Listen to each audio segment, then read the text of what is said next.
Hi student, lecture number 9 में आप सभी का स्वागत है। आज के इस लेक्चर में हम पढ़ेंगे स्थिर क्वाथी मिश्रण, जिसको ग्रीक भाषा में एजियोट्रॉपिक मिक्सचर या एजियोट्रॉप्स कहा जाता है। स्थिर क्वाथी जैसे कि हिंदी के नाम से आपको पता चल रहा होगा कि इसका क्वथनांक बिंदु अर्थात बॉइलिंग पॉइंट फिक्स रहेगा, स्थिर रहेगा। अब बॉइलिंग पॉइंट किसी भी द्रव का ऐसा बिंदु होता है जिस पर जो द्रव होता है अर्थात लिक्विड होता है उस ताप पर उबलने लगता है और वाष्प के रूप में धीरे धीरे बदलना शुरू कर देता है। जैसे पानी का यदि हम लें बॉइलिंग पॉइंट तो वो 100 डिग्री सेल्सियस होता है, अर्थात पानी 100 डिग्री सेल्सियस पे वाष्प के रूप में बदलना शुरू कर देता है। इसको स्टेप बाय स्टेप समझते हैं वास्तव में स्थिर क्वाथी मिश्रण क्या होता है। स्थिर क्वाथी मिश्रण स्पेशली जो नॉन आइडियल सॉल्यूशन होते हैं अर्थात अनादर्श विलयन, उनके गुण होते हैं। अतः आपको ये लेक्चर यदि समझना हो तो नॉन आइडियल सॉल्यूशन अर्थात अनादर्श विलयन को आपको अच्छा समझना पड़ेगा। और अनादर्श विलयन के अंतर्गत दो जो टाइप थे, जिसमें धनात्मक विचलन जिसको पॉजिटिव डेविएशन और ऋणात्मक विचलन जिसको निगेटिव डेविएशन कहते हैं, ये आप पिछले लेक्चर से समझ सकते हैं। क्योंकि उसको समझे बिना यदि आप वीडियो देखते हैं तो आपको ये चीज़ें आसानी से समझ में नहीं आएंगे, तो उसको ज़रूर देखें, उसके बाद ये वीडियो देखें तो इसलिए आपको कॉन्सेप्ट समझ में आ जाएगा।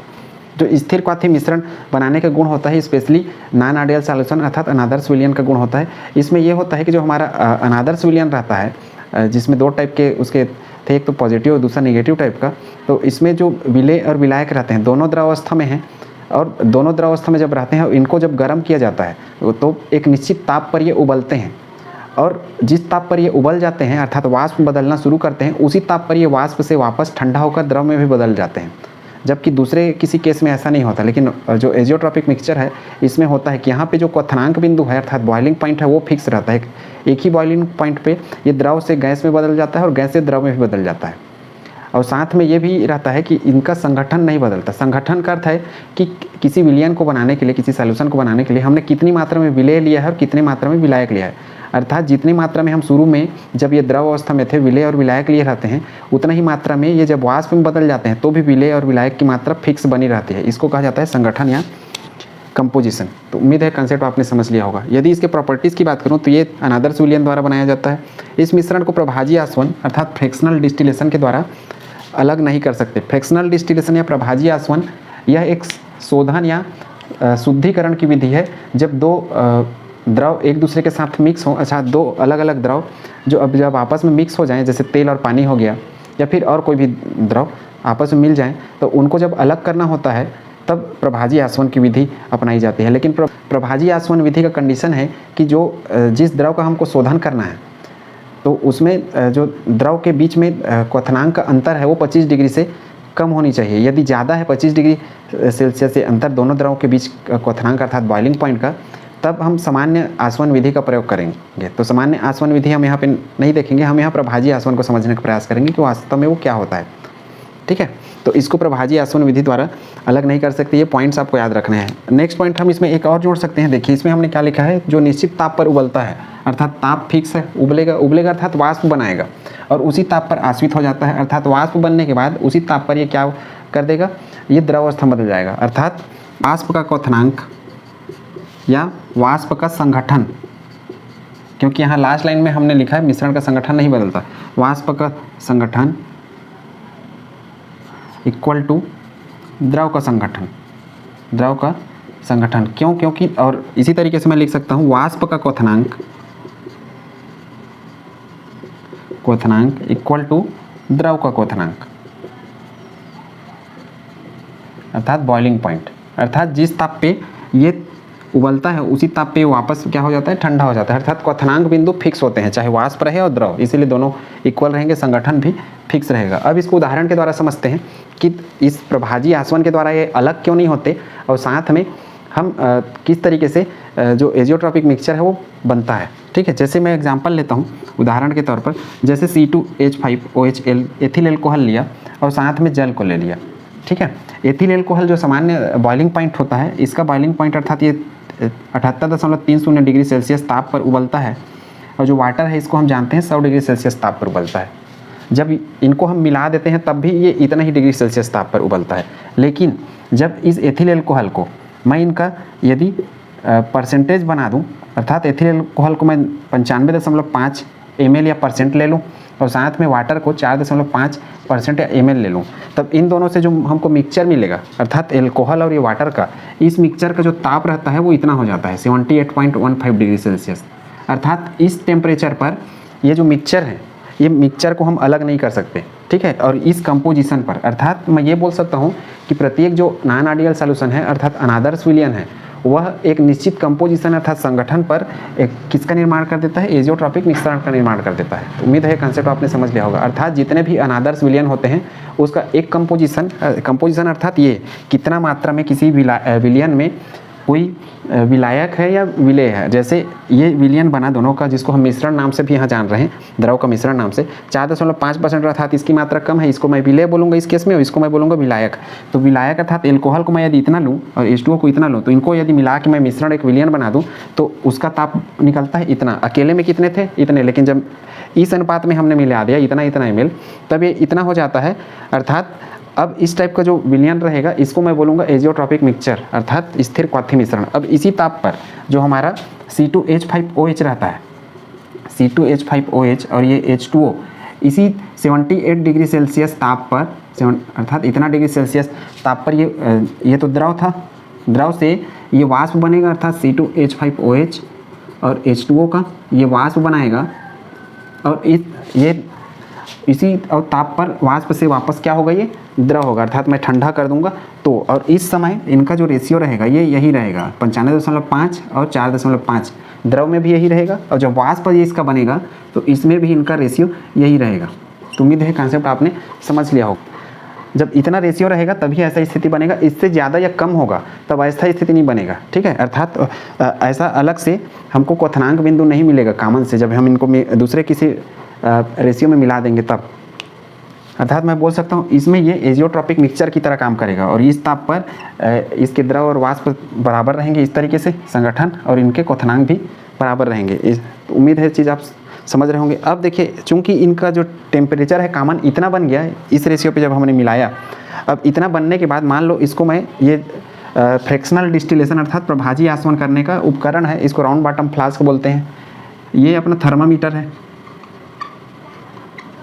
यहाँ से ठंडा पानी आता है, इसको कंडेंसर बोलते हैं या संघनित्र, और यहाँ से गर्म पानी बाहर निकलता है। ये क्या काम करेगा, ये काम करेगा जब मैं इसको आग दूंगा या गर्मी दूंगा तो ये खौलेगा, खौलने के बाद भाप बनाएगा और भाप इसमें आएगा।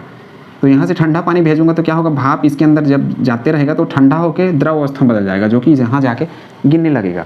अब देखिए, इस कंटेनर के अंदर मैं यदि इस 78.15 डिग्री सेल्सियस वाला इनका जो मिक्सचर है 95.5 और 4.5, इसको यदि इसके अंदर भर दूँ, इसके अंदर C2H5OH 95.5 ml या परसेंट भी लिख सकते हैं, ml या फिर परसेंटेज ऐसा, प्लस H2O 4.5% या फिर ml, जैसा भी आपको सुविधा लगे, ml भी लिख सकते हो, परसेंट भी लिख सकते हो, उससे कोई फर्क नहीं पड़ता।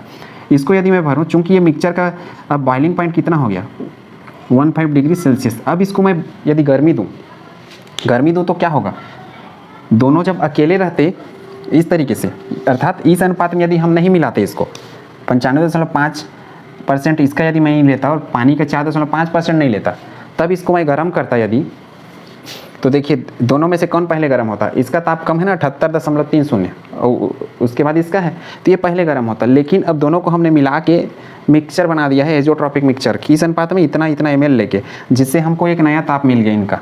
अब ये ताप नहीं रहे, इसके जो मिक्सचर है उसका ताप ये हो गया।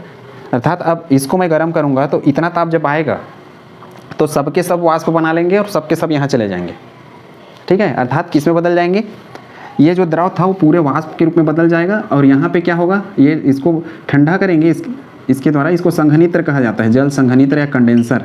इसका काम ही रहता है ठंडा करना किसी भी गैस को। ठंडा करने के बाद ये हमको लिक्विड फॉर्म में यहाँ पे मिल जाएगा, पूरा जो यहाँ था वो यहाँ पहुँच जाएगा। तो उम्मीद है प्रभाजी आसवन द्वारा हम क्यों इसको अलग नहीं कर सकते आप समझ गए होंगे, ठीक है। इसलिए अलग नहीं कर सकते क्योंकि दोनों का एक अब कॉमन सा टेम्परेचर हो गया, इसी ताप पे सब उबल जाएंगे और सब भाप बन जाएंगे एक साथ। अब सोचिए अनुपात यदि ये नहीं होता, ठीक, अब इसको मैं थोड़ा देर के लिए मिटा देता हूँ। यदि अनुपात ऐसा नहीं होता, मान लो ये 50 ml रहता, ये भी 50 ml, तो इसका टेम्परेचर अब ऐसा ही रहता 78.30 सेल्सियस, और इसका टेम्परेचर रहता बॉइलिंग पॉइंट 100 डिग्री सेल्सियस। तो उम्मीद है कॉन्सेप्ट आप समझ रहे होंगे।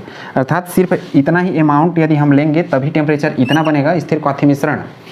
यदि मैं इससे कम या ज़्यादा लूँ तो सामान्य स्थिति पे आ जाएंगे। अब एल्कोहल अपने पहले जैसा स्थिति में है और H2O पहले जैसा, मिलाएंगे तो भी ऐसा ही।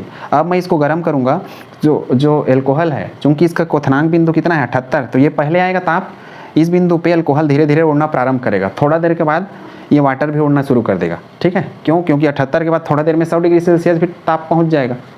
इस तरीके से धीरे धीरे उड़ के यहाँ पे लास्ट में क्या हो जाएगा, एल्कोहल और वाटर दोनों आ जाएंगे। लेकिन यहाँ पे वाटर बचा रहेगा थोड़ा सा, क्यों?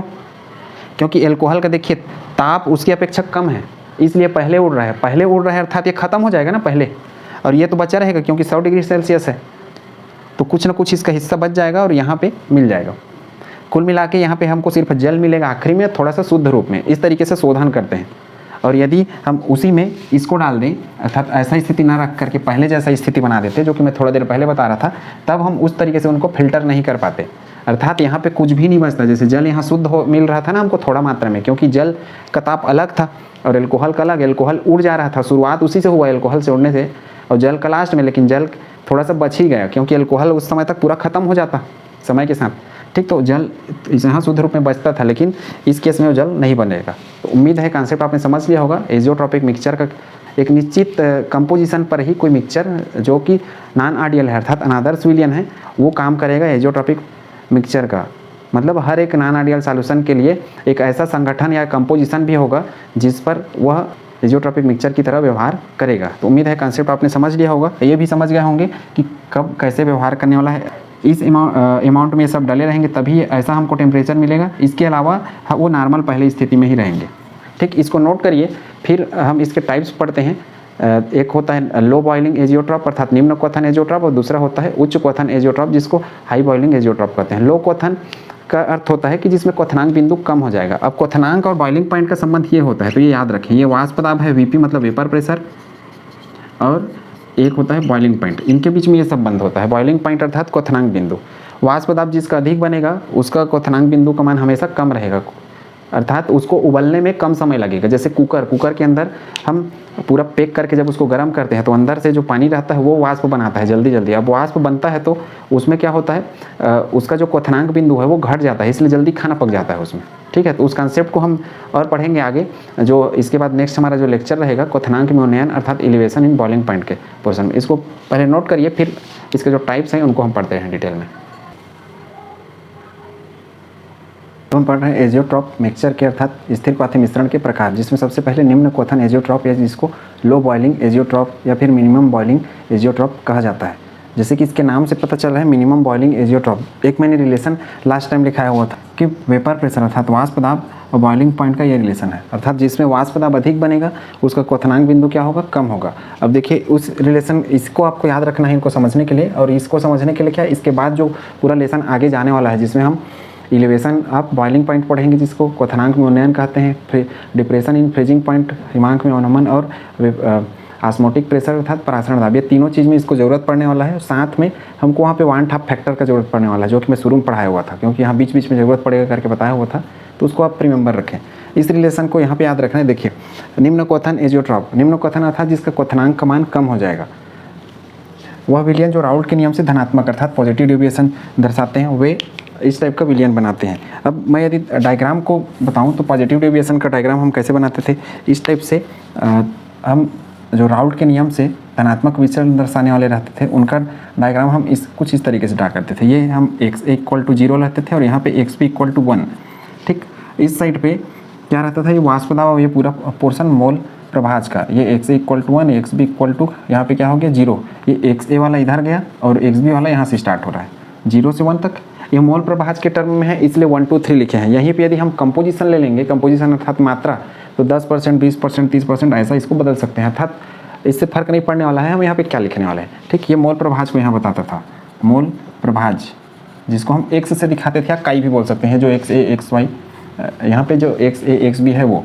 इस साइड पे देखिए xa यहाँ पे 0 है, तो ये सारे ग्राफ हम ड्रा करना सीख चुके हैं। ये यहाँ पे बनता था अपना pa0, और इसी तरीके से एक अपना ऐसे ड्रा करते थे, यहाँ बनता था pb0। p का अर्थ होता है प्रेशर, प्रेशर अर्थात होता है वाष्प दाब, अर्थात ये वाला जो पूरा साइड था ये वाष्प दाब का था, जिसको मैं p से भी बोल सकता हूँ, और ये था x से, अर्थात जो हम ग्राफ बनाते थे वो px टाइप का ग्राफ बनता था।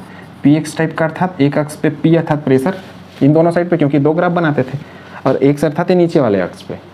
ठीक है, अब इनको हम इस तरीके से ड्रा करते थे। ये क्या रहता था, ये रहता था अपना राउल्ट का ग्राफ, अर्थात ये अब शुरू का हो गया pa, ये हो गया pb, और ये वाला कौन सा हो गया P equal to P A plus P B, इसको मैं पी टी भी लिख सकता हूँ अर्थात टोटल। लेकिन धनात्मक विचलन का अर्थ क्या होता है? धनात्मक विचलन का अर्थ होता है कि इसके ऊपर में जो लाइन आने वाला है, अर्थात जो वाष्प दाब हमको ज़्यादा मिलने वाले हैं, और वाष्प दाब ज़्यादा मिलेंगे तो हमारा जो टोटल रहेगा वो मान भी क्या हो जाएगा? ज़्यादा हो जाएगा, इस तरीके से। तो ये इसको हम दो तरीके से ड्रा कर सकते हैं। एक तो आप ऐसा पहाड़ जैसे बना सकते हैं, या फिर इसके ऊपर में ऐसा, तो जैसा आपको सुविधा लगे। ऊपर में ये आ गया अर्थात टोटल का मान, तो ये धनात्मक विचलन। धनात्मक विचलन वाष्प दाब अधिक होता था तब बनता था। और वाष्प दाब अधिक क्यों होता था? अधिक इसलिए होता था क्योंकि हम जब ए को बी के साथ मिलाते थे तो ए भी बनता था, और ए और बी के बीच में जो बॉन्ड रहता था वो कमज़ोर बनता था। कमज़ोर बनने के कारण क्या है, जब गर्म करते थे तो वाष्प अधिक बनता था, जिसको हमने धनात्मक विचलन था, जिसको पॉजिटिव डेविएशन कहते हैं, उसमें हमने पढ़ रखा है। इसलिए मैं बताया कि इसको समझने से पहले आपको पॉजिटिव या निगेटिव डेविएशन, जिसको धनात्मक और ऋणात्मक विचलन कहते हैं, वो आपको समझना जरूरी है। अब कमज़ोर इसलिए बनता है क्योंकि एक दूसरे को आकर्षित नहीं करते हैं, इसका अर्थ यही है। क्योंकि जब दो एटम के बीच में या मॉलिक्यूल के बीच में आकर्षण नहीं रहेगा तभी उनके बीच का जो बंध है वो कमज़ोर रहेगा। आकर्षण रहेगा तो बंध बहुत मजबूत बनेगा, जो कि निगेटिव टाइप के अर्थात ऋणात्मक विचलन में बनता था। तो उम्मीद है यहाँ तक तो आपने समझ लिया। ये भी समझ लिया होगा अनादर्श विलयन के लिए मैं ये वाला ड्रा किया। अब क्यों ऊपर होता था ये भी इसका कारण, ठीक है। विचलन दर्शाते हैं वे ऐसा विलयन बनाते हैं। धनात्मक विचलन वाले अधिक वाष्प दाब बनाते हैं, अर्थात हाई वेपर प्रेशर। इस तरीके से एक निश्चित संगठन पर वाष्प दाब अधिकतम हो जाता है। वाष्प दाब अधिकतम होता है, इस कारण विलयन का मिश्रण या क्वथनांक क्या हो जाता है? न्यूनतम हो जाता है। जिसमें विलयन का क्वथनांक न्यूनतम होता है उसी पॉइंट को हम बोलते हैं एजियोट्रॉपिक मिक्सचर। अब इसको हम ड्रा करते हैं, ये कैसे ड्रा करना है। इनके दो एग्जांपल, ये पहला एग्जांपल मैं पहले ले चुका हूँ इसलिए उसको नहीं लिया, इसको स्टार्ट किया तब। ये दूसरा एग्जांपल मैं लूँगा। यहाँ पे देखिए एल्कोहल और H2O, इसके माध्यम से मैं समझाया था। इसमें देखिए ये 100 डिग्री सेल्सियस पे उबलता है वाटर, और एल्कोहल उबलता है 78.3 डिग्री सेल्सियस, अर्थात बॉइलिंग पॉइंट है इनके। दोनों को मिक्स कर दिया तो कॉमन बॉइलिंग पॉइंट मिल गया। ये औसत नहीं है, याद रखना, कभी भी जोड़ के बट्टा दो नहीं करना है। ये प्रैक्टिकल डाटा है, इसको आपको छेड़खानी भी नहीं करना है। अर्थात इनको हमने मिक्स किया तो ये मिल गया। और इसी ताप पे क्या होता था, ये द्रव अवस्था में भी रहता था और इसी में भी वाष्प अवस्था में, अर्थात दोनों अवस्थाएं सेम रहती थी, अर्थात कंपोजिशन इनके संगठन नहीं बदलते थे। वैसे ही इनका है, ये CH3COCH3, इसको एसीटोन कहा जाता है। 56 डिग्री सेल्सियस होता है सामान्य इसका बॉइलिंग पॉइंट। 34% इसको लेंगे, अर्थात 34 ml ये और 66 ml इसको लेंगे, जो 46 डिग्री वाले, दोनों को मिक्स करते हैं तो एक कॉमन सा मिक्सचर हमको मिल जाता है, जिसको एजियोट्रॉप मिक्सचर कहते हैं। 33 डिग्री सेल्सियस वाला रहता है वो, अर्थात 33 डिग्री सेल्सियस पे द्रव अवस्था में भी रहते हैं, उसी में ये वाष्प अवस्था में भी रहते हैं। इसको समझते हैं कैसे ड्रा करते हैं। ये तो समझ लिया होगा आपने। ये हमारा ग्राफ था वाष्प दाब और मोल प्रभास के बीच, इस वजह से इसको मैंने ड्रा किया। अब हम यहाँ पे बात किस चीज़ का कर रहे हैं? क्वथन अर्थात बॉइलिंग पॉइंट का। और रिलेशन हम जानते हैं कि जो हमारा वेपर प्रेशर अर्थात वाष्प दाब है, उसका बॉइलिंग पॉइंट के साथ इस तरीके से रिलेशन होता है। बॉइलिंग पॉइंट अर्थात क्या? ताप, और ताप अर्थात क्या?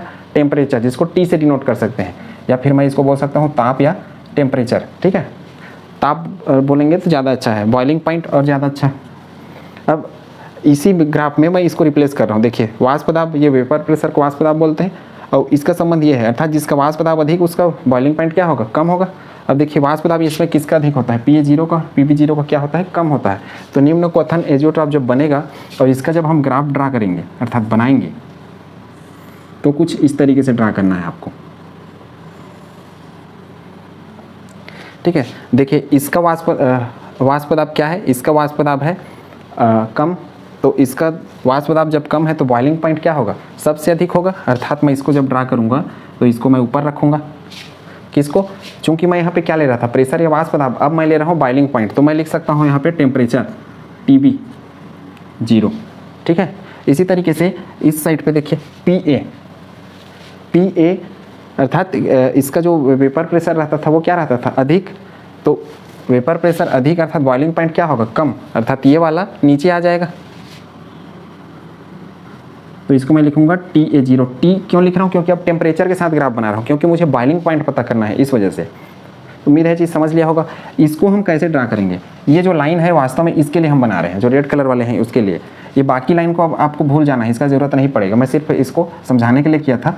अर्थात जब हम एजियोट्रॉपिक मिक्सचर का ग्राफ ड्रा करते हैं तो इसके लिए करते हैं। अब ये एक प्रकार से घटक बताता है कि XA का मान कितना है और इस पर कितना इसका वाष्प दाब है, वैसे XB का मान किसी मिक्सचर में कितना है और कितना उसका वाष्प दाब है। तो इसी को हम यहाँ पे ड्रा कर रहे हैं। अब देखिए इसमें एक टेम्परेचर ऐसा भी आएगा, ठीक है, जिसमें वाष्प दाब मैक्सिमम होगा, अर्थात बहुत ज़्यादा वाष्प दाब। इधर तो साइड में कम दिख रहा है इसलिए कम है, लेकिन सभी में एक टेम्परेचर ऐसा भी रहेगा जिसमें वाष्प दाब बहुत अधिक रहेगा। कहने का अर्थ है कि यहाँ पे मैं ये समझाना चाह रहा हूँ कि जो धनात्मक या ऋणात्मक विचलन होते हैं उसके जो विलयन बनते हैं उस विलयन में एक कंपोजिशन हर विलयन का ऐसा भी बनता है जिसमें वाष्प दाब बहुत अधिक हो जाता है धनात्मक के केस में, और ऋणात्मक के केस में वाष्प दाब बहुत कम भी हो जाता है। ठीक है, अर्थात हर अनादर्श विलयन एक एजियोट्रॉप मिक्सचर बनाएगा ही किसी एक निश्चित कंपोजिशन पे, निश्चित संगठन पे, अर्थात हर किसी मात्रा पे नहीं बनाने वाला है। जैसे ये सिर्फ 34% और 66% रहेगा तभी बनाएगा ये एजियोट्रॉप मिक्सचर, जिसका 33% रहेगा बॉइलिंग पॉइंट। यदि मैं इन मात्रा को घटा दूँ या बढ़ा दूँ तो ये 33 डिग्री सेल्सियस वाला नहीं बनाएगा, तो इसको आपको याद रखना है। ठीक है, तो उसी कंपोजिशन को यहाँ पे हम समझ रहे हैं। अब देखिए इसमें यदि मैं इस डायग्राम को यहाँ पे ड्रा करूँ तो ये डायग्राम हमको कुछ इस तरीके से दिखेगा। मान लो इसका एक पीक पॉइंट ये है, ठीक है, इस जगह को थोड़ा सा ऊपर उठा हुआ है इस वजह से, तो बाकी वाले हिस्से क्या हो जाएंगे, बाकी हिस्से को ड्रा करूँगा तो ये ऐसा कुछ आ जाएगा। और ये वाला चूंकि सबसे ऊपर है, सबसे ऊपर अर्थात इसका वाष्प दाब क्या है, सबसे अधिक है, सबसे अधिक वाष्प दाब है, तो सबसे अधिक वाष्प दाब का क्या होगा, बॉइलिंग पॉइंट सबसे कम होगा ना, इसलिए मैं इस लाइन को पूरा झुका दिया। ये जो पॉइंट था वो वही है। अब देखिए इसके बाद फिर वेपर प्रेशर क्या हो गया यहाँ पे, इसके बाद नीचे वेपर प्रेशर फिर से गिरता जा रहा है, अर्थात वाष्प दाब इस ग्राफ में कम हो रहा है, अर्थात वाष्प दाब कम होगा तो बॉइलिंग पॉइंट क्या होगा, बढ़ेगा। तो बॉइलिंग पॉइंट बढ़ेगा, इसलिए देखिए बॉइलिंग पॉइंट के लिए मैं ये लिखा हूँ, तो ये वाला हमारा इस तरीके से चला जाएगा। तो उम्मीद है कंसेप्ट आपने समझ लिया होगा क्या कर रहा था। ये लाइन किसका है, ये लाइन है विलियन का, ये लाइन किसका है, ये लाइन है विलियन के क्वथनांक का लाइन है। जैसे यहाँ पे ये लाइन किसका था, ये लाइन था, ये तो हम नीले कलर से किसका, राउट का बनाए हैं, ये रेड कलर वाला हमारा धनात्मक विचलन, ये है विलियन का वाष्प दाब, विलियन का वाष्प दाब, वाष्प दाब। तो इसी डायग्राम को हमको इसी का ज़रूरत पड़ने वाला है यहाँ पे, इसी डायग्राम को मैं इस तरीके से ड्रा कर दिया हूँ। ठीक है, ये वाला जो पॉइंट है सबसे ऊपर उठा था, इसलिए उसी पॉइंट को मैं नीचे झुका दिया। अब ऐसा क्यों किया, देखिए वाष्प दाब इन दोनों में तुलना करूँ तो वाष्प दाब अधिक है वाष्प दाब, तो इस रिलेशन से देखिए वाष्प दाब अधिक अर्थात बॉइलिंग पॉइंट कम, इसलिए इसको नीचे रखा हूँ। वाष्प दाब उसकी अपेक्षा ये कम है तो बॉइलिंग पॉइंट क्या हो जाएगा, अधिक हो जाएगा। ठीक है, तो उसकी अपेक्षा इसको ऊपर उठा दिया। तो उम्मीद करता हूँ ये समझ गया होंगे, ये बी वाले का ऊपर उठा दिया, ये वाले को नीचे कर दिया। अब चूंकि नीचे वाला जो पूरा पोर्शन रहता है ये द्रव अवस्था को दिखाता है। द्रव अवस्था क्यों, क्योंकि ये जो लाइन है हमारा, ये लाइन हमको दिखाता है कि जो विलियन है, विलियन का क्वथनांक बिंदु, अर्थात विलियन किस ताप पे उबलना शुरू कर रहा है। ठीक है, ये है विलियन का क्वथनांक, विलियन का क्वथनांक अर्थात जो मिश्रण है उसका क्वथनांक, बॉइलिंग पॉइंट पूरा लाइन। अब इसमें हम लोग एक बाउंड्री लेयर लगा देते हैं जिससे हमको इसको समझने में आसानी होता है। कैसे बाउंड्री लेयर, ये देखिए ये इस तरीके से, ठीक, इसके ऊपर भी एक बाउंड्री लेयर, और यहाँ पे हम लिख देते हैं नीचे वाला पूरा पोर्शन क्या है, द्रव है, चूंकि ये क्वथनांक बिंदु है। अब मैं उबालना शुरू करूँगा, जो भी मिक्सचर रहेगा वो क्या होगा, वाष्प बनाएगा ना, तो इस लाइन से जो ऊपर रहेंगे वो सब क्या रहेंगे, वाष्प रहेंगे। क्यों, क्योंकि हम अभी यहाँ ड्रा किसके बीच कर रहे हैं, ये पीएक्स टाइप का ग्राफ था पहले जो हम राउल्ट वाले में पढ़ते थे, अनादर्श विलयन वाले में पढ़ते थे। अब हम एजियोट्रॉप में पढ़ रहे हैं तो इनके बॉइलिंग पॉइंट को लेकर पढ़ रहे हैं, इसलिए प्रेशर की जगह मैं टेम्परेचर ले लिया, टेम्परेचर अर्थात यही बॉइलिंग वाला जिसको मैं यहाँ पे टी करके भी लिख रखा हूँ। ठीक है, इस रिलेशन से अब हम यहाँ कंपोजिशन लिखेंगे, कंपोजिशन अर्थात XA का, XA equal to 0, XB equal to 1।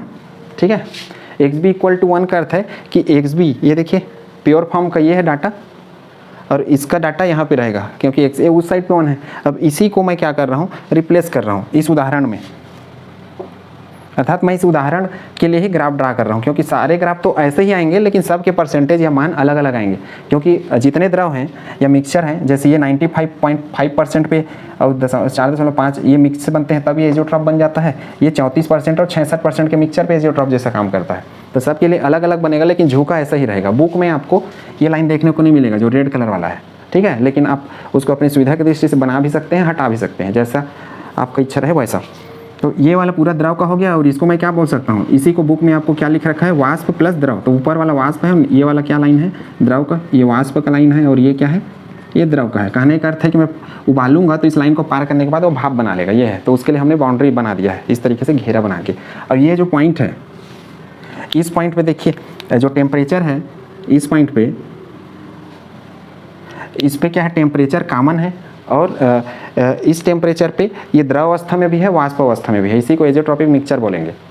ठीक, अब इसके लिए मैं ड्रा कर रहा हूँ CH3 COCH3। देखिए दोनों में से किसका मान सबसे अधिक है, उसी को हम बोलेंगे विलायक। ये 66% है, ठीक है, विलायक और 46 डिग्री सेल्सियस। CH2 इसको बोलते हैं कार्बन डाइसल्फाइड। मैं यहाँ पे एग्जाम्पल इन्हीं का ले रहा हूँ, क्या क्या ले रहा हूँ, CH3 COCH3, ये है 34%, और एक है CH2, ये है 66%, इसका कितना है, ये 56 डिग्री सेल्सियस है और ये है 46 डिग्री सेल्सियस। दोनों को हमने मिक्स कर दिया है तो एजियोट्रॉप मिक्सचर का बना है 33 डिग्री सेल्सियस, अर्थात दोनों के जो बॉइलिंग पॉइंट है उससे क्या हो गया, कम हो गया है। कम होने के कारण ही इसको हम बोल रहे हैं निम्न क्वथन एजियोट्रॉप, बॉइलिंग पॉइंट का कम होना। और इससे भी आप समझ सकते हैं वाष्प दाब अधिकतम होता है इसलिए वो क्वथनांक क्या हो जाता है, कम है, और जिसमें क्वथनांक कम हो गया उसको हम बोलेंगे विलियन का एजियोट्रॉप मिक्सचर। तो उम्मीद है आपने समझ लिया होगा कौन सा टाइप का, निम्न क्वथन एजियोट्रॉप का मिक्सचर। अब इसको हम ड्रा कर रहे हैं, कैसे करेंगे, ये नीचे में चूंकि मैं इसमें क्या किया था, मोल प्रभाज को लिया था, अब इसके कंपोजिशन को ड्रा करते हैं। इसमें देखिए विलायक कौन सा, मैं 66% अधिक है इसलिए इसको विलायक मान लेता हूँ, इसको विलेय अर्थात सॉल्यूट, अब ये है सॉल्वेंट। अब XA को मैं क्या मानता था, हमेशा XA को विलायक मानता था, तो XA अर्थात ये वाला जो हमारा A वाला लाइन है इसको हम A वाला लाइन समझ लेते हैं ये, और ये वाला हमारा क्या है, B जैसे है, ठीक है, अर्थात विलेय है। अब CH2 को मैं स्टार्ट कर रहा हूँ यहाँ से 0 से, 0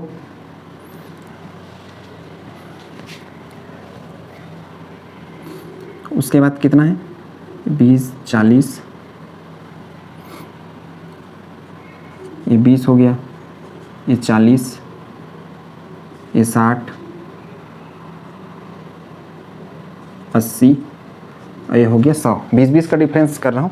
ये वाला लाइन किसके लिए बनाया हूँ मैं, ये वाला लाइन बनाया हूँ मैं CH2 के लिए, कार्बन डाइसल्फाइड के लिए, अर्थात ये 20% 40% 60% ये है ऐसा, क्योंकि यहाँ परसेंटेज में लिए है ना।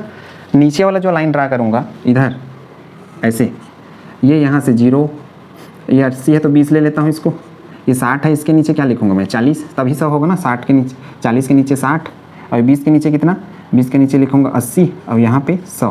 तो उम्मीद है चीज़ आपने समझ लिया होगा। ऊपर CH2 का लाइन है और नीचे वाला ये 40 हो गया, और ये नीचे वाला लाइन किसके लिए हम ले रहे हैं, एसीटोन के लिए, CH3CO CH3। इधर से एसीटोन का परसेंटेज पता चलेगा और इधर से CH2 का परसेंटेज पता चलेगा, ठीक। और ये वाला जो TA मैं लिखा हूँ ये वास्तव में किसके लिए है, ये है CH2 के लिए। तो मैं यहाँ जो TA है इसको हटा के अब लिख रहा हूँ CH2 का क्या है, बॉइलिंग पॉइंट, ठीक है। तो उम्मीद है आपने समझ लिया होगा। CH2 को ही हम A मानते थे ना, और इसको मैं क्या लिख रहा हूँ, इसको मैं लिख रहा हूँ मैं एसीटोन। इसको कहाँ पे लिखें, इस साइड पे लिख लेते हैं, CH3CO CH3, उसी का क्या है, बॉइलिंग पॉइंट है ये वाला पॉइंट, ठीक। हम इसके बॉइलिंग पॉइंट के लिए यहाँ से स्टार्ट करते हैं 10, या फिर ये तो 0 है तो ये 10 हो जाएगा, ये 20 हो जाएगा, ये 30 हो जाएगा। इसको थोड़ा सा गैप कर देते हैं, ये 20 30 40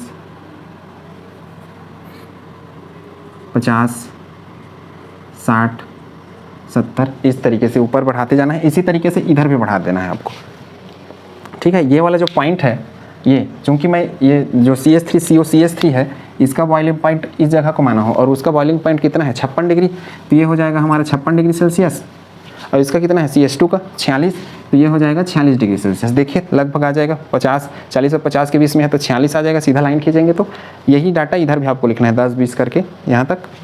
अब देखिए इस लाइन को यदि मैं मिलाऊँ इधर, तो ये वाला जो लाइन है ये हमको लगभग कितना, इसका यदि यहाँ से करूँ तो बॉइलिंग पॉइंट मेरे को लगभग पता चलेगा 33 डिग्री सेल्सियस। यही सेम ये देखिए 30 के ऊपर में है, और ये वाला कितना, ये है अपना 66%। किसका डाटा 66% है CH2 का। देखिए ये ऊपर में 60 के बाद 66 और उसी के ठीक नीचे में 60 के नीचे 40 है, तो उसके पहले लगभग 34 होगा ना, इसी के सीध में, इसके लिए 34% है ये। उम्मीद है कॉन्सेप्ट आपने समझ लिया होगा। इस ताप को हम बोलेंगे, अर्थात इस पॉइंट पे जो हमारा मिक्सचर रहेगा ये द्रव भी बना रहेगा, वाष्प भी बना रहेगा, ये है इसका अर्थ। मतलब इनके कंपोजिशन नहीं बदलने वाले हैं, हमेशा 66% और 34% ही रहेंगे, चाहे वो वाष्प बन जाए या फिर द्रव बन जाए। तो उम्मीद करता हूँ ये निम्न क्वथन एजियोट्रॉप आपने समझ लिया होगा। आपके काम का चीज़ ये है, और ड्रा कैसे करना है वो भी आपने समझ लिया होगा। इसी के हिसाब से आपको ड्रा करना है हमेशा, किसके लिए, इसी के हिसाब से आपको हमेशा ड्रा करना है धनात्मक विचलन जो शो करने वाले हैं निम्न क्वथन एजियोट्रॉप, उनके लिए।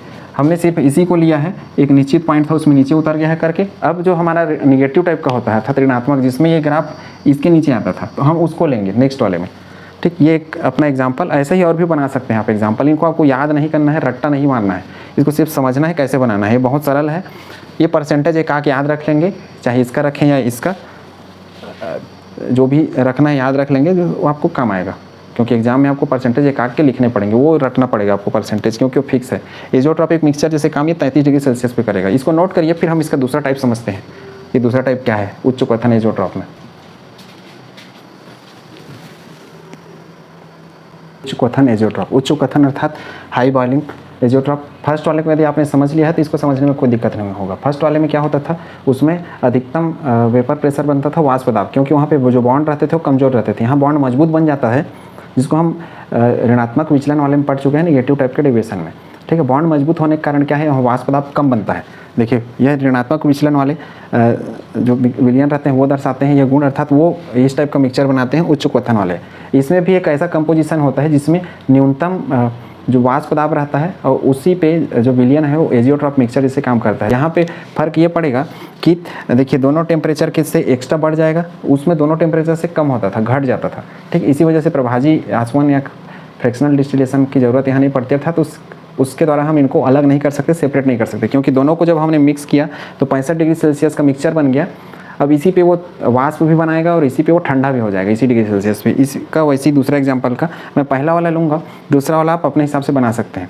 सेम ये हमारा उसी तरीके से, और जो काम का चीज़ है यहाँ पे पहले जो किए थे उसी का ठीक उल्टा। वाष्प दाब अधिक, बॉइलिंग पॉइंट कम, वाष्प दाब कम, बॉइलिंग पॉइंट अधिक। यहाँ वाष्प दाब अधिक नहीं है, यहाँ पे वाष्प दाब कम बनने वाला है, अर्थात वेपर प्रेशर कम, इसलिए बॉइलिंग पॉइंट क्या होगा, अधिक। अब देखिए यहाँ पे पीबी, चूँकि ये क्या है, निगेटिव टाइप का डेविएशन है, ऋणात्मक। तो ऋणात्मक डेविएशन अर्थात विचलन में क्या होता था, ये सब इसके नीचे आते थे, अर्थात वाष्प दाब कम मिलता था हमको राउट के नियम से निगेटिव डेविएशन वाले में, और ये जो रहेगा ये इसके नीचे आ जाएगा इस तरीके से। ठीक है, तो उम्मीद करता हूँ यहाँ तक आपने समझ लिया होगा। अब इसी को हम ग्राफ को यहाँ पे प्लॉट करेंगे, ये जो रेड लाइन से लगा रखा हूँ। देखिए यहाँ पे वाष्प दाब क्या है, पीबी का। यहाँ पे बी और ए पहले डिसाइड कर लेते हैं। देखिए ये 70% है और ये 30% है। 70% अधिक अर्थात विलायक, इसको मैं ए मान लूँगा, इसको क्लोरोफॉर्म बोलते हैं, CaCl3। ऊपर को एसीटोन कहा जाता है, इसको मैं बी मान लूँगा अर्थात विलेय। तो इससे हमको कंफर्म पता रहेगा कि कौन सा चीज़ हम इसको मान रहे हैं। इसके पहले यदि हमने देखा हुआ है ड्रा कैसे करते हैं, तो सेम उसी सीक्वेंस पे ये भी, ये ऋणात्मक विचलन है इसलिए वाष्प दाब नीचे आ जाता है। जो इसको ज़्यादा नीचे इसलिए किया हूँ क्योंकि वाष्प दाब कम रहता है, इसके नीचे भी हम बना सकते हैं। चूँकि हमको ये वाला ड्रा करना है इस वजह से इसको मैं नीचे कर रखा हूँ। आप अपनी सुविधा अनुसार इसको थोड़ा सा इसके ऊपर में कर सकते हैं। ठीक है, मतलब उससे फ़र्क नहीं पड़ता, आपको निगेटिव डेविएशन दिखना चाहिए। अब देखिए जो वेपर प्रेशर रहता है वाष्प दाब, बॉइलिंग पॉइंट उसका ठीक उल्टा होता है, अर्थात यहाँ पे क्या है, वाष्प दाब कम बनता है, वाष्प दाब कम बना अर्थात बॉइलिंग पॉइंट क्या रहेगा, अधिक रहेगा। अब अधिक रहेगा का अर्थ है कि इस डायग्राम को मैं यदि पलट दूँ तो ये डायग्राम मेरे को कुछ इस तरीके से दिखना स्टार्ट करेगा,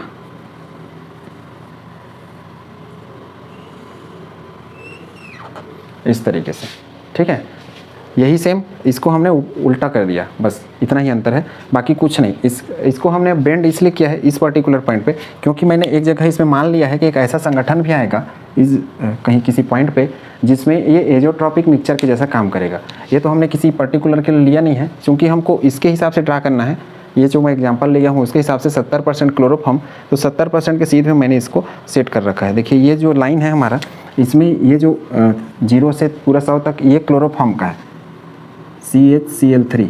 और ये जो नीचे वाला लाइन है ये हम ले रहे हैं किसके लिए, एसीटोन के लिए, CH3COCH3।